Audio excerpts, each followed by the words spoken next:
This presentation is on blood sugar regulation. So we have a lot of regulatory processes in our body which are going to make sure that we remain in homeostasis. So homeostasis is internal stability within the body.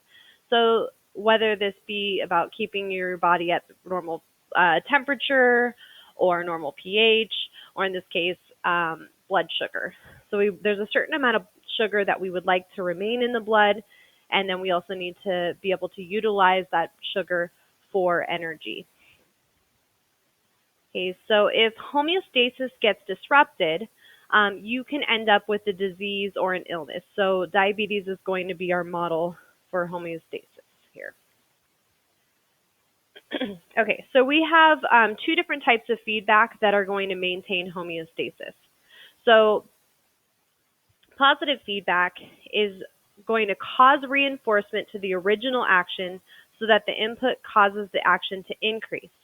So, for example, during childbirth, you release a hormone called oxytocin, which is going to cause contractions to continue to occur so that the baby would be pushed out.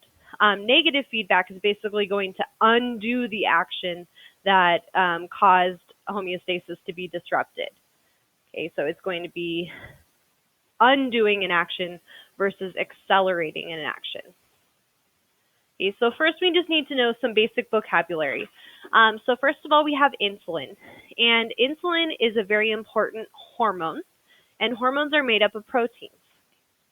So hormones basically regulate everything that occurs in our body. It's going to tell your body to do certain reactions or to not do certain reactions. And insulin's role is to regulate glucose into entering cells. So insulin is created in an organ called the pancreas, and it is able to lower glucose levels in the blood during hyperglycemia. So hyper should make you think of high, like high energy. So hyperglycemia, and then the glycemic has to do with sugar. So insulin would be released if blood sugar levels are high. Okay, and then we have a hormone that basically does the opposite. This is glucagon. And glucagon, again, is a hormone, and hormones are made up of protein. And glucagon is going to be released when blood sugar is low. So the opposite of the hyperglycemia is hypoglycemia. So if you just remember hyper means high, just know that hypo is the opposite. Okay, again, this is created in the pancreas, and it regulates the catabolism. So catabolism means to break something down, of glycogen, which I'm going to talk about on the next slide. Okay, so it's important you understand the difference between glucose and glycogen. And yes, we have lots and lots of words that starts with G that sound similar, so you really need to study them and figure out a way to keep them straight. So glucose is a carbohydrate, which is also known as a sugar. And glucose is the only thing that our body uses to make energy. So we need to be able to take in glucose to make ATP, which is the cell's source of energy. All right. And then we have glycogen, and glycogen is stored glucose. Okay, so if you look at our glucose molecule here, you just have this simple 6-carbon sugar. Okay. If we were to put a bunch of those glucose molecules together, you're going to get a molecule like these. And your body keeps a store of glucose in your liver cells and in your muscle cells in case you need energy. So basically, you'll take in glucose so that you can make the ATP that's needed at the time, and then you'll just store some extra for later on. So when the cells utilize the glucose needs for energy, the remainder is immediately stored as glycogen. Okay, it's stored in liver and muscle cells again, and when glycogen stores are full, then we'll store the remaining glucose as fat. So glycogen is considered a polysaccharide, so poly means many, saccharide meaning sugar. And then monosaccharide would be one sugar, a single sugar unit such as glucose. Okay, so this is going to be our model. to show the relationship between insulin and glucagon in the cells. So you can see that we have a cell here. There are two different cell receptors. We have an insulin cell receptor and a glucagon cell receptor. And this cell is floating in the bloodstream, and you can see that there's 3 glucose molecules there. Okay, so this is just representing normal blood sugar. Okay, we are meant to have some glucose in the blood.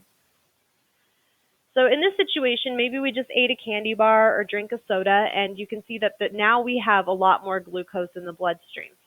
So when this happens, the pancreas is going to be signaled to release insulin. Okay, so remember, this is the hormone that is meant to lower blood sugar.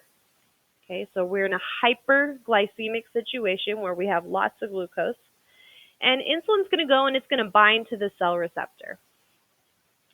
Once insulin binds to the cell receptor, that's going to activate a protein called GLUT4. And GLUT4 is a transport protein that allows glucose to go into the cell. So without GLUT4, okay, if GLUT4 is not activated, then glucose is not going to go into the cell, and the blood sugar levels would remain high. Okay, so you see glucose is going to go in through GLUT4, okay, and it would lower the blood sugar levels. Okay, so we're going to release insulin when we have eaten a meal that contains carbohydrates. This is going to increase glucose oxidation. And glucose oxidation just means that we are breaking down sugars to make energy.